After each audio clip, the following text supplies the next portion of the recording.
Kok adem ngono ya. Rahayu, Rahayu Sagung Tumati, Om Swastiastu, Salam, Assalamualaikum warahmatullahi wabarakatuh.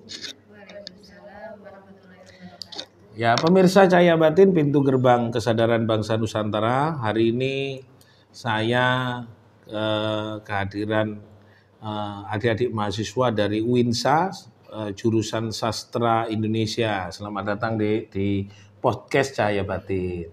Biarin yang di sana lagi tanda tangan keuangan, kita lagi ngobrol-ngobrol ya. Pemirsa Cahaya Batin, kita masih tetap membahas tentang bagaimana memahami tentang makna-makna nilai Jawa yang sesungguhnya, dan apa yang harus kita sampaikan bahwa sastra dalam aksara Jawa ini sangat tinggi. Ini beberapa kali kawan-kawan coba untuk terus mengulik sekian banyak persoalan-persoalan dalam aksara Jawa. Hari ini kita akan bahas tentang aksara yo, yakino marang samubarang tumindai Gusti. Yakino marang samubarang tumindai Gusti. Kalau kemarin kita sudah bahas tentang pembenaran. Yakino berarti ada kata yang harus yakin. Ada bendanya. Yakino berarti perintah. Berarti ada kata kerja yang memerintahkan untuk yakin. Itu kemarin kita sudah bahas. Tapi begini, hari ini kita akan mencoba, banyak orang-orang melakukan ritual-ritual Jawa ya. Terutama ini menjelang Suro kemarin, hari ulang tahun Surabaya sudah ada wayang. Ada juga selamatan. Tapi di sini masih ada musibah-musibah. Kemarin ada siswa yang mati 12 mobilnya jatuh itu ke jurangnya di Jawa Barat. Lalu ada longsor lagi di Semeru, ada mati 3 kemarin, ada juga bencana alam di daerah NTT di sana juga. Ada banyak persoalan-persoalan musibah alam hari ini. Apa sebenarnya yang terjadi di alam kita? Terutama ribut-ribut sekarang naiknya PLN, tarif listrik ya, tarif listrik, lalu ini sebentar lagi tarifnya BPJS, lalu ada lagi tarifnya hiburan, rumah makan. Nah, memang pemerintah perlu sedemikian rupa untuk melakukan modifikasi ya, terhadap keuangan negara kita. Namun ada yang harus dipahami bahwa ketika kita ini tidak selaras dengan alam semesta, tidak ada batin kita yakin marang samubarang tumindai Gusti, dan ibadah yang sesungguhnya dilakukan tidak sungguh-sungguh, maka yang terjadi sebenarnya kerusakan. Apa yang terjadi? Ya kita tidak perlu sebutkan di mana letak terjadinya korupsi. Di Jawa Timur nyaris kepala daerahnya semuanya dipantau ya. Nah, nanti ada seorang dosen juga ini di depan kita, ini ada praktisi hukum, pengacara kondang, lalu ada dalam struktur asosiasi para pengacara yaitu Peradi, ternyata tidak mampu menghalau para koruptor. Nah ini ada persoalan apa? Dan dosen-dosen yang ngajari tentang agar tidak melakukan korupsi gagal, termasuk mungkin saya sendiri yang mengajari ayo tadi wapi ya, ternyata masih ada korupsi. Nah apa sebenarnya yang terjadi di dalam diri manusia? Tidak yakin kepada kebaikan. Yang dadi api kan gak usah dipenjara. Yang paling miris nih, yang masuk penjara itu semuanya rata-rata beragama Islam. Iya, putranya ini, putranya kiai ini, putranya. Nah, sedangkan Islam sendiri mengajarkan selamat. Nah, kalau semua tidak selamat itu tanggung jawabnya Edward Dewaruci sebenarnya. Kenapa kok nggak selamat orang-orang yang beragama Islam? Kenapa kok malah ditangkap menjadi? Apakah tidak cukup? Ngono lho. Rezeki ini saben dino ini opo gak cukup? Opo sik kurang? Kurang banyak ta? Ngono lho, kurang akeh ta? Duwike nek montore gak ketoke numpak motor api opo yo gak tutuk gitu loh. Kenapa kok harus seperti itu? Harusnya orang-orang ini memberikan contoh dan teladan. Gitu loh. harus menjadi teladan bagi dirinya dan teladan bagi orang lain. Yang paling parah adalah ternyata yang masuk penjara paling banyak orang-orang yang beragama Islam. Ini bisa menjadi refleksi kami sendiri ya. Ono opo sakjane. Kenapa kok sampai ada banyak bencana seperti itu? Ya itu bencana sosial. Inilah bencana kemanusiaan. Ini adalah bencana akhlak yang terjadi sekarang, rebutan keturunan-keturunan. Kan lagi ribut tuh karena tidak sama dengan keturunan ini. Yang direbutkan bukan Tuhan.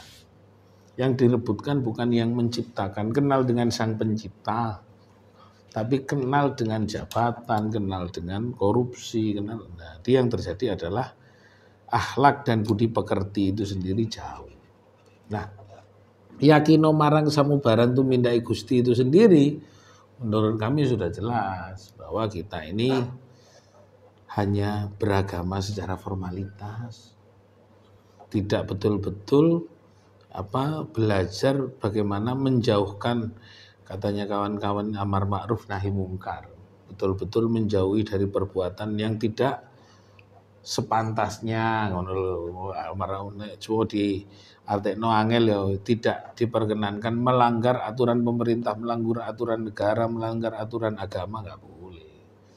Nah, amar ma'ruf nahi mungkar itu. Apalagi sudah beragama selamat tapi malah korupsi, beragama selamat tapi melakukan tindakan kriminal. Apa alam tidak bergerak? Bergerak. Memberikan pertunjukan pertontonannya bahwa dia tidak setuju dengan orang-orang yang mengingkari kodrat dan ketetapan Tuhan. Nah, Jawa itu begitu loh. Jadi Jawa, aksara Jawa itu mengajarkan betul-betul bahwa tulisan aksara Jawa sendiri itu sebenarnya dalam secara filsafat. Tidak hanya sekedar ditulis, tapi dipahami. Kan banyak orang-orang nggak paham. Banyak yang Hono coroko, ono coroko, ono utusan, ono coro Gusti ku nekakno utusan, coro sing kaya apa, kon gak kenal marang ciptaane, kon kenal marang, itu harus dikaji dalam-dalam. Ada yang mau ditanyakan, yakino marang samubarang tumindai Gusti. Nanti ada yang tanya gini, kalau pasangan saya pasti sudah tidak akan pernah berubah. Ayo, kalau rezeki saya nanti pasti tidak akan berubah. Hanya yang mengingkari kepastian. Karena kita kan kadang-kadang yang mengingkari kepastian kan di dalam sini. Di sini loh. Nek ini harus jelas. Tadi kan sarapan kan tidak ingkar. Perut kan tidak pernah ingkar. Lapar. Tapi keinginan itulah yang tidak cukup. Dikai mangan iki sik kurang iki. Dikai gaji 10 juta kayak Pak Edward ini ya kurang ya. Nah, iso jarine dhek 30 juta gajine. Iku ben minggu ya jane dhek. Ya oleh gaji 30 juta ben minggu yo. Pengin dadi koyo ngono ae, enggak usah dadi liyane. Jadi nafsu, keinginan sering banyak tidak tepat dalam praktek hidup ini. Apalagi jodoh, rezeki, apalagi mati terserah. Kalau kepingin mati cepat kamu ke rel kereta api nabrak terus mari. Kalau kepingin awet ya udah dijaga badannya, butuh makan dikasih makan, butuh minum kasih minum, butuh tidur kasih istirahat nanti. Kalau seperti itu kan berarti sama seperti merawat tumbuhan loh, bukan merawat tumbuhan plastik ini. Kalau dirawat badan kita ya saya yakin sehat, lama awet. Tapi kalau dikasih narkoba, dikasih alkohol ya rusak. Kalau tiap hari dikasih racun, spiritus, alkohol yang 90% ya mati. Kan kemarin ada yang oplosan, mati. Jadi takdir itu seperti itu. Jadi semua apa yang diajarkan oleh Jawa, mari kita sama-sama menghormati yang hidup dan yang menciptakan hidup dan yang dihidupi. Yang hidup saat ini badan kita. Yang diciptakan untuk hidup manusia. Nah, yang menghidupi Gusti, maka kita harus memahami aspek 3 besar itu agar kita selamat.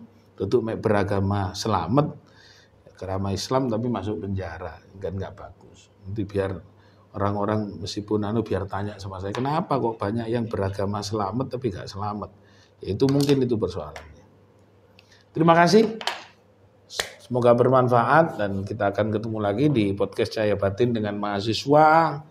Ini karena baru bangun tidur, belum sarapan, saya juga belum ngopi, kopi ada di sini, mungkin nggak ada pertanyaan. Kita akan terus bertanya dan mempertanyakan lagi tentang aksara Jawa ke depan agar kita memahami makna filsafatnya, bukan hanya tulisannya, sehingga kita tidak merusak tatanan keberadaan hidup kita menjadi lebih baik. Terima kasih.